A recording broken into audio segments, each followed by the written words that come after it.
record on this computer. Okay. So for today, we are going to be talking about establishing a learner information system. Right. Yes. So what do you know about the National Learner Records database? That's where everything about what people do gets stored, like all the qualifications. Yeah, it's basically the records of all the the schools and everyone. Yeah, it's where the records are kept. So the National Learner Records database then is controlled by SAQA. So we call it the NLRD. Okay, so the National Learner Records database contains all of the information about training that has been conducted. Yes. For credit-bearing purposes. Okay, so if we say, so literally when we say that something is credit-bearing, so when we say that something is credit-bearing, this means that the results will end up on that database. So if the results don't end up on that database, it wasn't credit-bearing. So when we're talking about something being credit-bearing, it's all about getting results onto that platform. So actually everything that we do in terms of assessment, design, facilitation, moderation, all of those things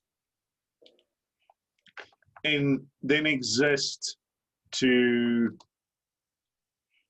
support that. So everything we do exists to support that. Okay. So now I want to ask you a question I want you to think about. Do you think, how difficult do you think it would be to organize everyone in the country to give information in a certain way? Do you? Hi. So the connection went away there. Can you just tell me if you're back? Or I think I was the one who went away. I think it was me who disappeared. But can you still hear me? Yeah, I can hear you now. Yes. So my last question for you was, how easy or difficult do you think it would be to get everybody in the country, all of the training providers? Or actually, let's build this question up. Okay, so you work at a training organization. Yes, true. How difficult would it be for you to make sure everybody in the organization is filling in a single form correctly? I mean, yeah, I think there's what, 800 people at Heidelberg at the moment. Yes. So how difficult is it to get 800 people to fill in a form correctly? Yeah, it's true. It's never easy. You'll find that there's even a simple thing for one to complete. You'll always find those that will not fill in correctly. Okay, so now let's scale it up to the next level. The SANDF as a whole. There's 76,000 members in the SANDF across all 4 branches. Now, how difficult would it be to have every member of the SANDF fill in one form correctly? Yeah, it will be much difficult. And now let's think about education. So in the school system, we've got about we've got between 10 and 12 million learners. Yes. How difficult do you think it is to capture information about, anywhere between 10 to 12 million people. Yeah, it takes a lot of administration. Yeah. Yeah, and a lot of organization and a lot of work. True, yes. Okay, so I want to just make sure that you can see the screen now. So in the course, there's a link, and the link is sakwa.org.za/NLRD info. You can also always find it by typing in Sakwa NLRD, and then it will take you to the right place. Okay. So when you are then talking about a system, what's one of the things that we know about if we say something is a system? Well, what is the idea of the word system bring about for you? It's process and procedures. Okay, so a process has then got systems and procedures. Okay, so Yes. you've got systems and procedures. Okay, and then in this system and procedures, there are steps. Okay, so let's now take a look at an army to help describe the processes and systems. Okay, so in the army, you've got a variety of officer ranks, right? Yes, true. How many officer ranks? Like you mean? Okay, so there's lots of different general types, but let's ignore the generals for now. I know they'll have to hear that, but let's ignore them for now. So I can think of essentially 6 officer ranks below general, or below brigadier, really. Yeah. Yes. Okay. So the South African Defence Force, on one hand, right, it's very big. It's got 76,000 people, and 76,000 people is a lot of people. Okay, so but on the other hand, so to give you the idea, is the Chinese army has got 2.18 million people in it. To give you an idea, yeah, that's a lot of people.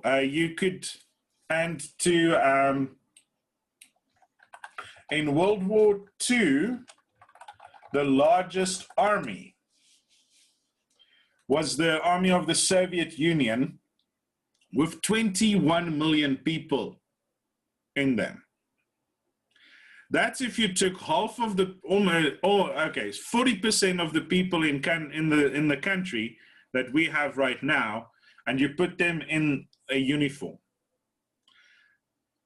Imagine just how difficult it would be to make a list of everybody in that army.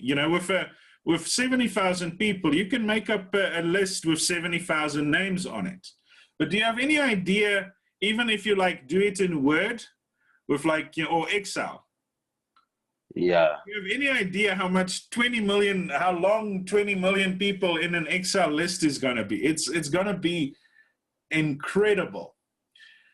So what we then have in the National Learner Records database, right, is we've got each person in the country is probably on that database, because, each person goes to school, each person studies. But there isn't just one record about the person. There should be a record of each achievement that they've had. Against you. So that means on that National Learner Records database, there is not just millions of different records. There's literally hundreds of millions of records. I mean, I myself, for example, I've got a matric certificate, I've got a degree, I've got an honors degree, working on another honors degree, and then I've got quite a few NQF unit standards as well. So just me, one person, has got like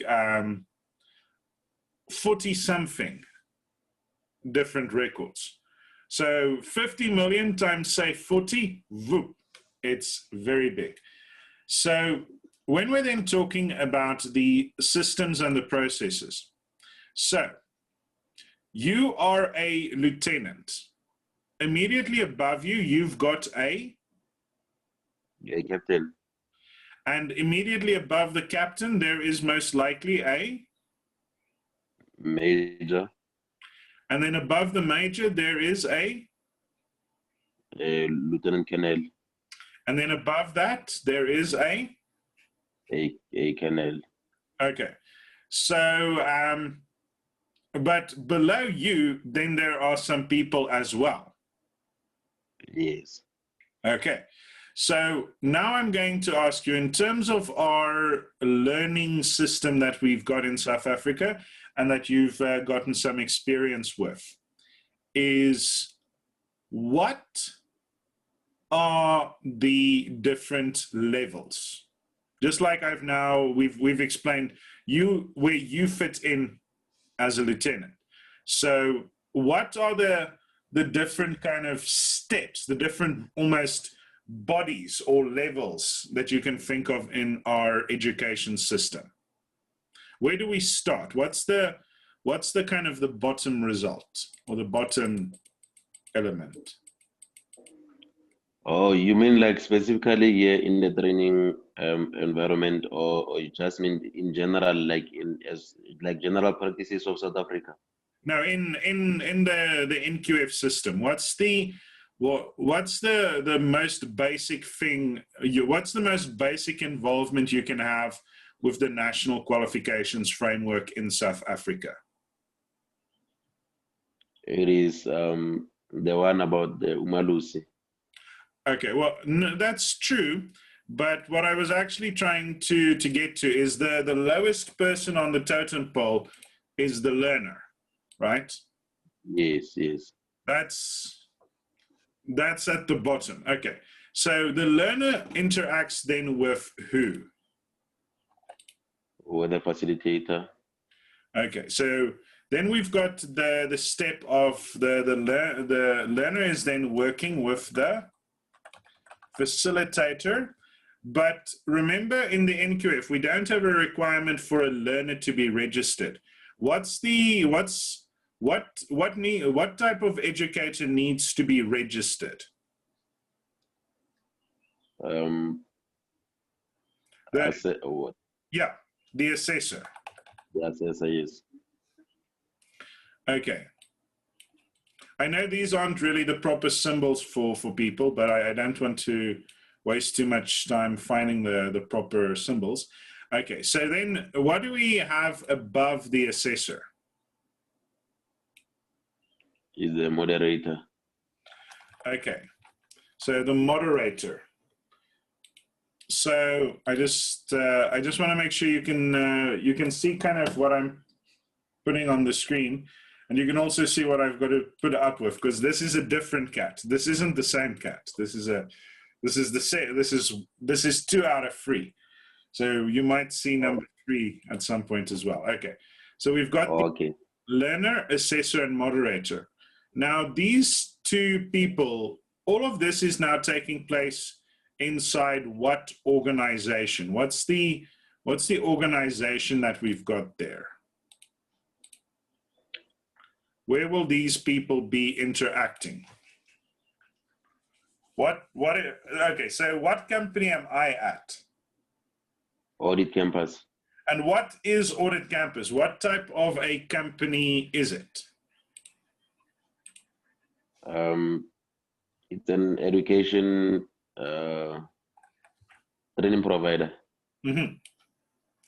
Okay, and then what were some of this is now just filling in some of, coming back to some of the things we learned earlier. What are the three requirements for a training provider? There's three things that a training provider would have to have. Learning manuals. Okay, so the learning programs. Registered assessors and moderators. Okay, I just want to decrease the font size here. So it's the learning programs, then it's the registered staff, and then the third one is the quality management system.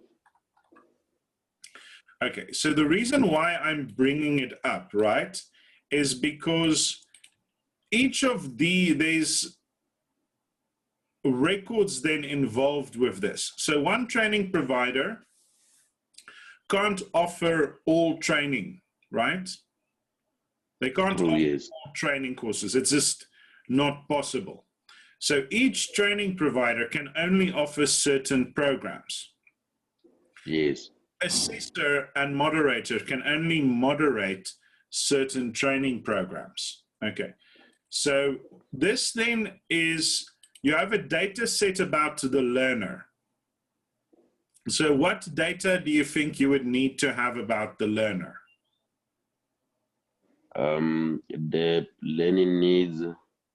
Okay, no, what we're now talking about is we're not talking about getting ready for the learner. We're talking now about the National Learner Records.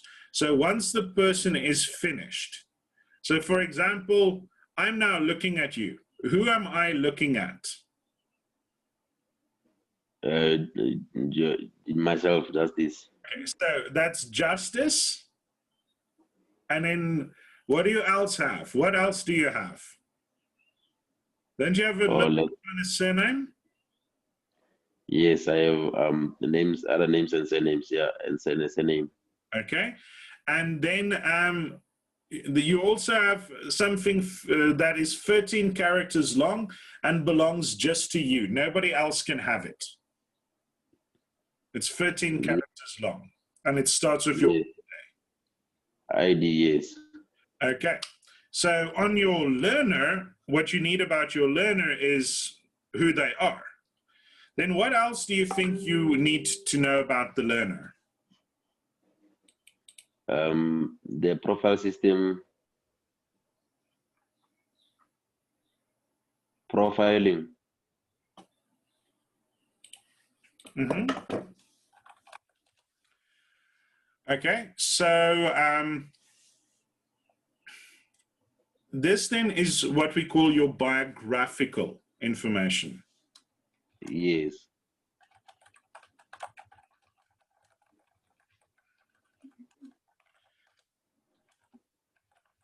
Okay, so what information do you think we should then have about the assessor?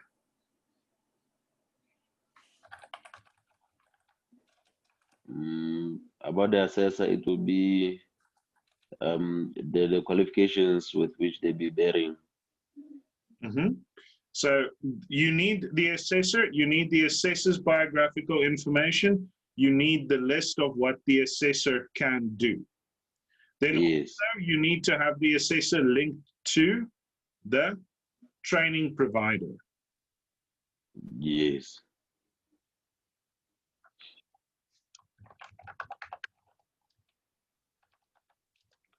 Then what do you think we need about the moderator? The moderator as well, the link to the company as well as the qualifications that they bear. So that's then the information that we need about those individuals. What do we then do? Sorry, I'm just having a sarcastic employee in the WhatsApp. Because I ask people to do difficult things. Yeah, so anyway, and I do allow people to be sarcastic with me, so do not try this at home where you are, because that it is going to probably get you locked up. So the comment that I've just gotten, well, that was very commanding. because yes, I'm the boss. I get to be commanding. So this is now the records we need about the training of the people. So what records would you need about the training provider? First of all, it is what is the registration number to, or their affiliation to a particular SETA. Mm-hmm. The type of programs they offer, and then the duration of those programs, the cost and then, of well, the cost isn't so much because the cost changes a lot.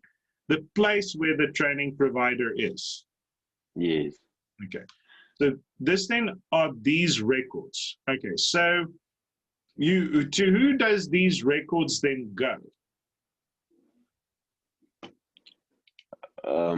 All of those, they will go to that specific SETA with which the training provider is affiliated.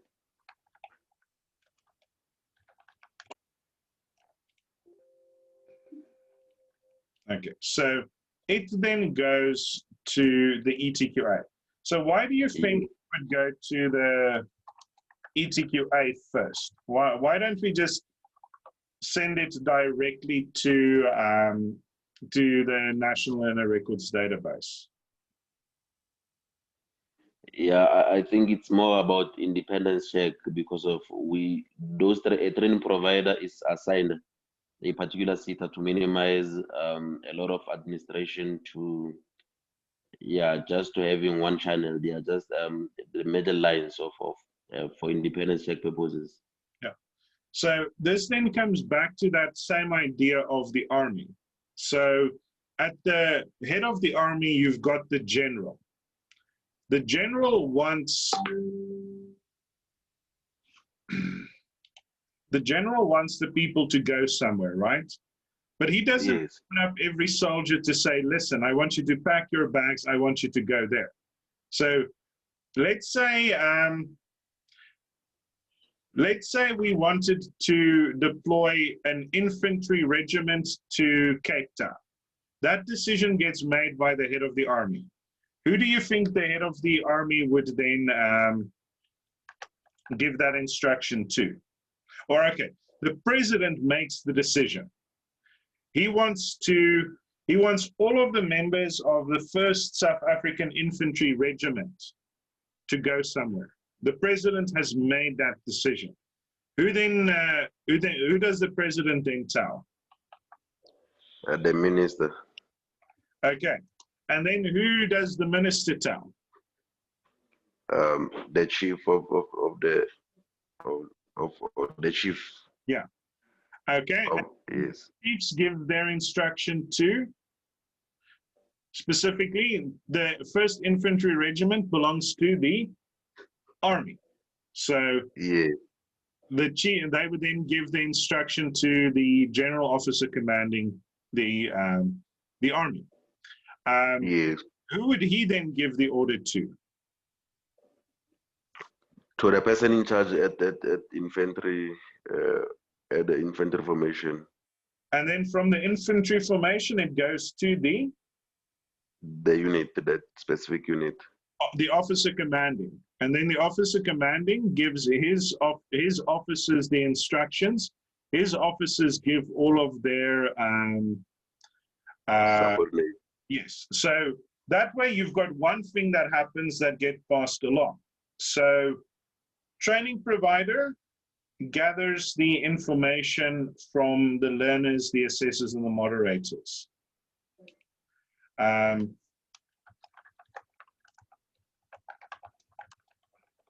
So all of this information is collected by the people at the organization. They send it to the ETQA. The ETQA makes sure that all of this is true. They make sure that all of this is true. Have you ever heard of ghost soldiers?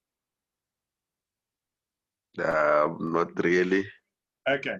So it's not soldiers who are dead and who are now ghosts. It's what happened. It's a type of a corruption that happens, especially when the government systems aren't strong. Okay.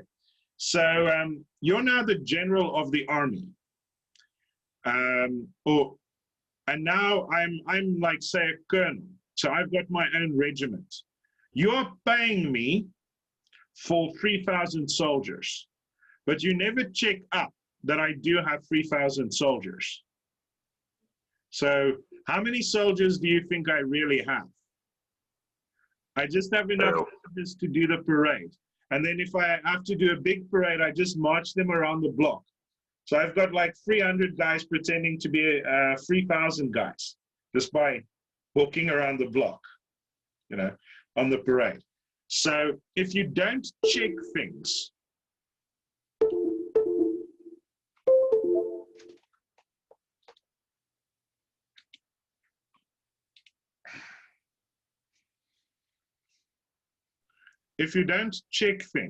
you can't be sure that they are there. So the CETA, the ETQA, then checks the training provider. Yes. What we have is then we've got SAQA. So just like a training provider has to report to the CETA, the ETQAs have to report to SAQA. Okay. But remember the legislation changed in 2008. So what we have is we now have an additional step. And that additional step is now the quality councils. So a learner's results, a learner fills in the learner information form. The assessor checks it. The moderator then checks it, and then that gets sent to the ETQA. Then the ETQA confirms that. Then that gets passed on to SAQA, or sorry, to the quality councils. Can you named one of the quality councils earlier. Can you name the other ones?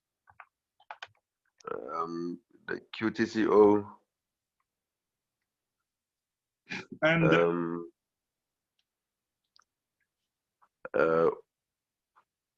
Umalusi.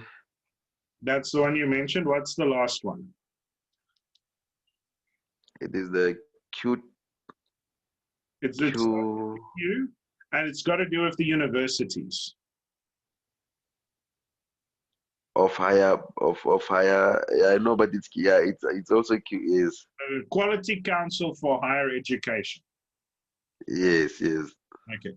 So what I want you to now do for me is I want you to go to that link that's in the course. You'll see that there's a link. I'll also just put it in the WhatsApp for you. Okay. Then I want you to download each of these documents, but please don't print them out, right? Please don't print them out. And then I want you to take a look at them, and I want you to take a note on what you think each of these documents are. So I'm just going to quickly stop the screen share, and then I'm going to open up one of them.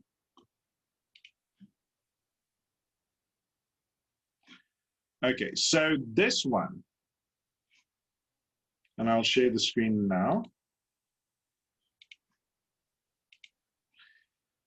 This is the specifications for the load files.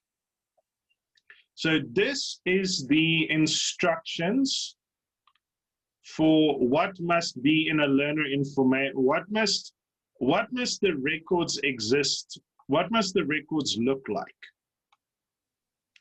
if you're going to be trying to upload a learner to the National Learner Records database. This records must look like. So you see, just this document that explains how the final learner result should look is 21 pages. Then the other documents that we have there is we've got the lookup tables. Now the lookup table is if I say somebody is of a race. Remember we in our class we had a bit of a funny discussion about what are the things on the learner information form. What are the ones that are on there? So I am WH, which stands for white. And then you would be BA for black. African, Black African.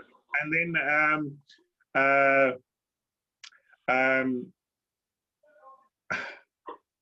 Jake's would be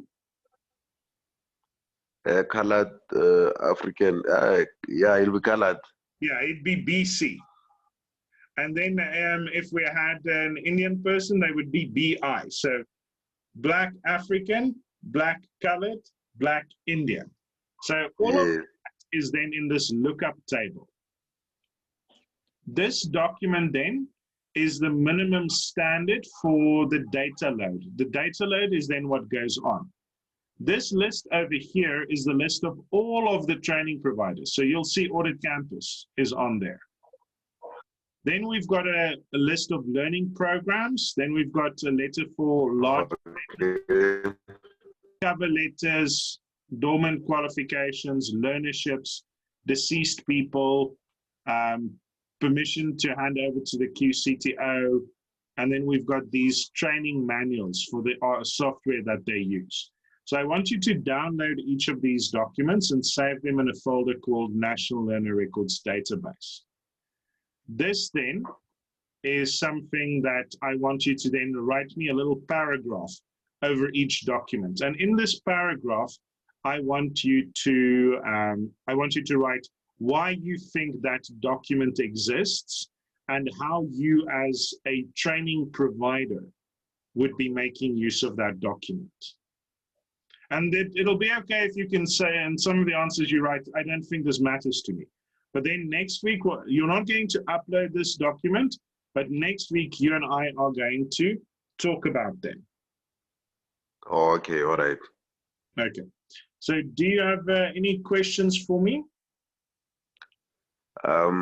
No questions so far. It's just the reflections from the previous the two books. Yeah. Yeah, those two books. But there is something that is aside from this current one that you're talking about. Okay. So It's what just that. you can do is you can just type up the reflections for me on WhatsApp maybe, or you can just send them to me as an email. Yeah, I did send them. I did upload those reflections. Okay. Then I'll Yeah. read them.